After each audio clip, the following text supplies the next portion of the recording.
dalku labo u kala baxayaa labo Ethiopian iyo Masaari anigu Ethiopian raacaya Soomaalida xoogeedana Ethiopian kay raacaya siday aniga ila muuqato Xasan mabdiisa cid raacaysa male mar caalamka oo gantaan la isku garaacaya dalkayga waa arki doontaan war Soomaali dhagaraay imaqla kii diidi doonow kii hadda yeeli doonow adigu qaado oo moogna u qaado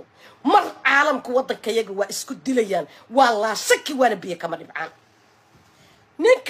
nimanka karkarinaya waa nimanka filada ku jira iyo odaga Djibouti jooga iyo odaga Masriga ah mar galgelin wadankayaga waa noqonaya laba noqonaynaa inaan dalka daafacno oo dalka daaficiisa aan ilaalino oo annaga waxaan oo dhan aan ka dhex baxno inuu Xasan filla ku kaadi qabyaalada uu ka tumayo hawiyow soo baxada uu ka tumayo oo Masaari uu idinku geynayo labadaas mid la aadaya anu ka laba gabar direed baray diroo dhan afkooda anu ku hadlayo Ethiopia la safarayna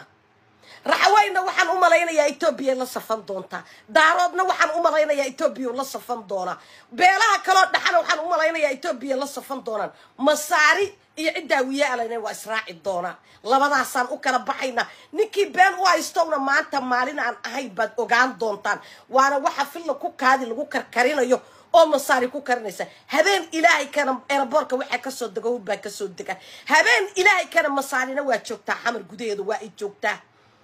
ogaada ninkii seexan lahaayo ninkii ilmihiisa raran lahaa magaalada Muqdisho ka raran lahaayo mar waa la iswada farasaaraya